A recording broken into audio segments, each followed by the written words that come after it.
Start इसी तरीके से करेंगे कि हम इसके लिए भी हम स्टेप 1 जो है वो वही होगा जो हमारे पास फार्मूले में जो चीज़ें हमें रिक्वायर्ड हैं, यानी F of x and F of x not, वो यहाँ पे लिखेंगे स्टेप 1 में। तो एफ ऑफ एक्स जो कि हमारे पे क्वेश्चन में गिवन है विच इज़ इक्वल टू, अच्छा इससे पहले एक बात याद रखिएगा कि हमने जब पहले मेथड से यानी एफ प्राइम ऑफ एक्स वाले मेथड से एफ प्राइम ऑफ 2 फाइंड किया था तो उसका आंसर आ रहा था 4। अब इस मेथड से भी हमने देखना है कि क्या हमारे पास आंसर जो है वो 4 ही आता है या कोई और आता है।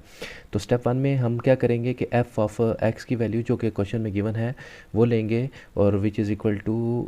एक्स स्केयर माइनस 2, और दूसरा जो फार्मूले के यहाँ पे डिफाइंड है कि हमने एफ ऑफ एक्स नॉट लेना है, क्योंकि यहाँ पे हम एफ प्राइम एट 2 फाइंड करना चाह रहे हैं। तो इसका मतलब ये हो गया कि एक्स नॉट हमारे पास 2 है। तो एफ ऑफ 2 की जो वैल्यू है वो किसके इक्वल होगी, 2 का स्केयर, यानी एक्स स्केयर है ना, तो एक्स की जगह पे 2 रखेंगे तो 2 का स्केयर माइनस 4, सॉरी 2 का square minus 2 which is equal to 4 minus 2, और ये हमारे पास 2 के इक्वल आ गया, यानी एफ ऑफ 2 की जो वैल्यू है वो हमारे पास 2 के इक्वल आ गई। तो हमारा स्टेप 1 कंप्लीट हो गया। इसी तरीके से स्टेप 2 जो है उसके अंदर हमने क्या करना है कि f of x minus f of x naught लेना है which is equal to f of x, तो हमारे पास आ गया ना एक्स स्केयर माइनस 2, तो माइनस हमारे पास किसके इक्वल आ गया, माइनस 2, ये क्या है एफ ऑफ 2। तो ये हमारे पास जो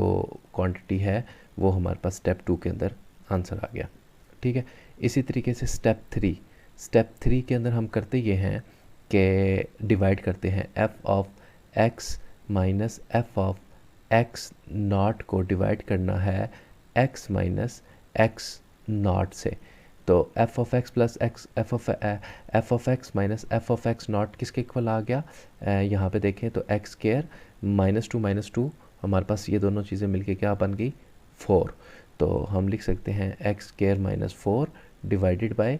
एक्स माइनस एक्स नॉट, क्या था हमारा पास जो हमने जिसके करस्पॉन्डिंग हमने डेरिवेटिव फाइंड करना है 2। तो स्टेप 3 हमारा ये कंप्लीट हो गया।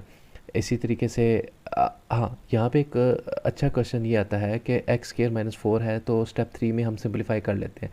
तो हम एक्स स्केयर माइनस 4 को x minus 2 into x plus 2 लिख सकते हैं whole divided by x minus 2। तो यहाँ पे हमारे पास क्वेश्चन ये पैदा होता है कि हम x माइनस 2 को x माइनस 2 से कैंसिल कर दें तो हमारे लिए आसानी होगी, लेकिन याद रखिएगा एट दैट स्टेप 3 पे हम x माइनस 2 को x माइनस 2 से कैंसिल नहीं कर सकते, क्योंकि x हमारे पास अननोन है, यानी अननोन का मतलब है x की वैल्यू कुछ भी हो सकती है, और उस कुछ भी में अगर x की वैल्यू 2 हुई तो 2 माइनस 2 0 होता है, तो 0 ओवर 0 जो कि अनडिफाइंड फॉर्म है वो अनडिफाइंड फॉर्म बन जाएगी। तो हम अनडिफाइंड फॉर्म को 1 नहीं लिख सकते, क्योंकि x माइनस 2 को जब हम x माइनस 2 से कैंसिल करेंगे तो इसका मतलब होगा 1 आया है, लेकिन 0 बाई 0 को 1 नहीं होता बल्कि अनडिफाइंड होता है। तो इस स्टेज के ऊपर हम इन दोनों को कैंसिल आउट नहीं कर सकते। हम क्या करेंगे, स्टेप 4 लेंगे। स्टेप 4 के अंदर क्या रह जाता है, सिर्फ और सिर्फ लिमिट। पहले हमने h अप्रोचेज टू 0 लिमिट ली थी, यहाँ पे फार्मूले को देख के x approaches to x naught limit लेनी है। मतलब कि यहाँ पे हमने जो लिमिट लेनी है वो लेनी है लिमिट x अप्रोचेज टू 2 और साथ क्या होगा x minus 2 into x plus 2 divided by x minus 2। अब यहाँ पे देखें कि x माइनस 2 है ना, तो x माइनस 2 को x माइनस 2 से यहाँ से काट सकता हूँ बाय बरकत ऑफ लिमिट, क्योंकि लिमिट हमें ये श्योरिटी दे रही है कि भाई x जो है वो अप्रोच कर रहा है 2 को, x 2 नहीं है। तो अब अगर x 2 नहीं होगा तो तब तो हम ये कह सकते हैं कि x माइनस 2 0 नहीं होगा। तो 0 ओवर 0 से ही हमें तकलीफ थी, जब हमने कह दिया कि x अप्रोचेज टू 2 है तो ये कभी भी 0 नहीं बन सकता। तो इसका मतलब ये हो गया कि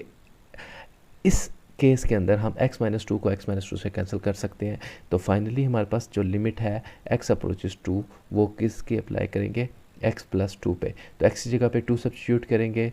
लिमिट के थ्योरम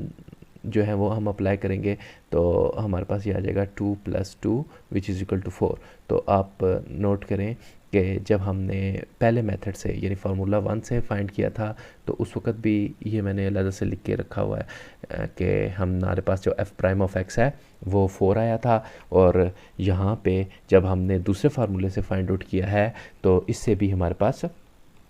जो है वो 4 ही है। तो कहने का मतलब है कि दोनों डेरिवेटिव हैं, लेकिन पहला डेरिवेटिव है derivative of function at any specific value of x, और दूसरा है f prime of x naught, मतलब derivative of x at a specific, at a only specific value of x which is equal to x naught. अब इन दोनों में फ़र्क क्या हुआ? फ़र्क ये हुआ कि अगर आपने डेरिवेटिव फाइंड करना है डिफरेंट बहुत ज़्यादा वैल्यूज़ के करस्पॉन्डिंग, तो आप जनरल एक ही वैल्यू फाइंड आउट कर लें, एफ प्राइम ऑफ एक्स, ये वाला पहले वाला फार्मूला यूज़ करें और इस फार्मूले की मदद से डेरिवेटिव फाइंड आउट कर लें। तो आप डेरिवेटिव फाइंड करने के बाद जहाँ जहाँ एक्स होगा वहाँ वहाँ आप उसकी वैल्यू सब्स्टिट्यूट कर सकते हैं। अदरवाइज़ आपको जब अगर आप सेकंड वाले फार्मूले को यूज़ करेंगे तो अगर आपको एक्स नॉट की वैल्यू 2 है तो 2 के लिए तो यही 4 स्टेप दोबारा करने हैं, एक्स इक्वल टू 3 के लिए वही यही 4 स्टेप दोबारा करने हैं, और अप टू सो ऑन, यूँ ही ये काम चलता जाएगा। तो उम्मीद करता हूँ ये चीज़ आपको समझ आ गई। हम आगे चलते हैं। आगे हमारा जो टॉपिक है वो है डेरिवेटिव रूल्स के बारे में। तो हम इस सेक्शन में रूल्स के बारे में पढ़ेंगे कि हम डेरिवेटिव के कौन से रूल्स हैं, उनको किस तरीके से हम यूज़ करते हैं। तो स्टार्ट करते हैं। सबसे पहला जो रूल है वो है कांस्टेंट रूल, जो ये कहता है कि derivative of a constant is zero. Derivative of constant is zero का मतलब क्या है? Derivative of constant of zero का मतलब ये है कि अगर आप कोई भी एक फंक्शन है उस फंक्शन का डेरिवेटिव लेते हैं, फॉर एग्जांपल हमारे पास अगर एक फंक्शन है एफ ऑफ एक्स, ठीक है, इस एफ ऑफ एक्स की वैल्यू है हमारे पास कोई भी कांस्टेंट से, वो कांस्टेंट हमारे पास 4 है, तो जो इसका डेरिवेटिव होगा यानी कि एफ प्राइम ऑफ एक्स होगा, that must be equal to zero.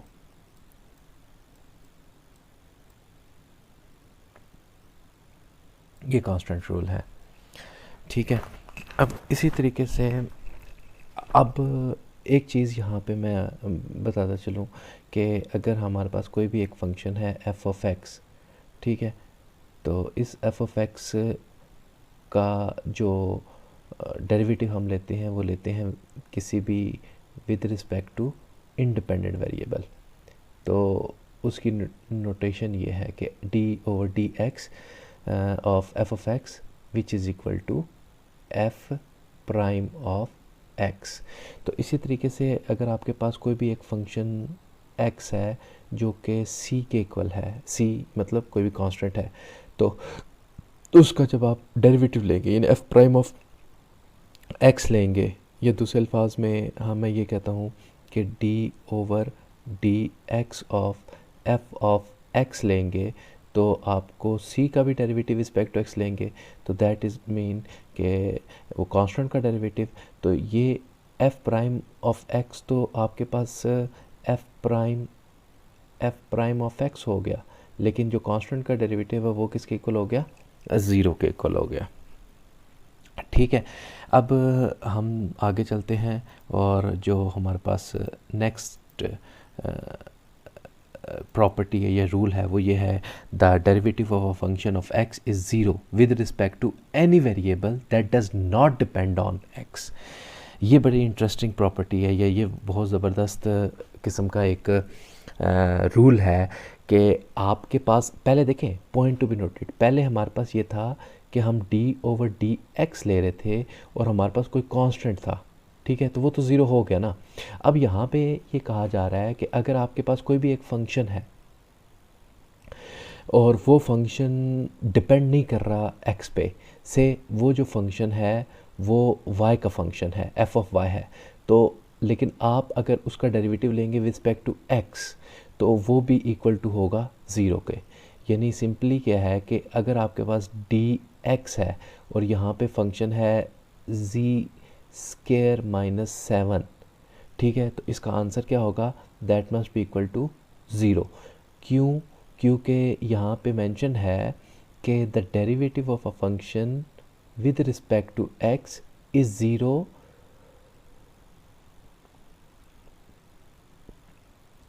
the derivative of function of x is 0 with respect to any variable that does not depend on x, या अदर वे राउंड वो ये भी कह रहा है कि अगर आपके पास एक फंक्शन है और वो फंक्शन से x का फंक्शन है एक्स स्क्वायर माइनस 2 है, लेकिन अगर आप इसका डेरिवेटिव ले रहे हैं किसी भी वेरिएबल के लिहाज से और वो वेरिएबल x नहीं है, तो ये भी आपके पास इक्वल टू ज़ीरो है। तो ये दोनों कंडीशनें ट्रू हैं कि आप अगर किसी भी फंक्शन, ये तो पहली वाली कंडीशन आ गई ना कि आपके पास अगर x के लिहाज से डेरिवेटिव ले रहे हैं तो जो x का फंक्शन नहीं होगा वो प्योरली फंक्शन ऑफ किसके इक्वल होगा, वो कांस्टेंट ट्रीट होगा। अब दूसरी ये जो प्रॉपर्टी है, यानी दूसरी जो प्रॉब्लम है वो ये कह रही है कि अगर आपके पास एक फंक्शन है x का ही फंक्शन है, से वो साइन ऑफ 7x है, लेकिन आप अगर इसका डेरिवेटिव ले रहे हैं with respect to another variable से z के लिहाज से, तो वो किसके इक्वल होगा, वो ज़ीरो के इक्वल होगा। इसके बाद जो नेक्स्ट हमारे पास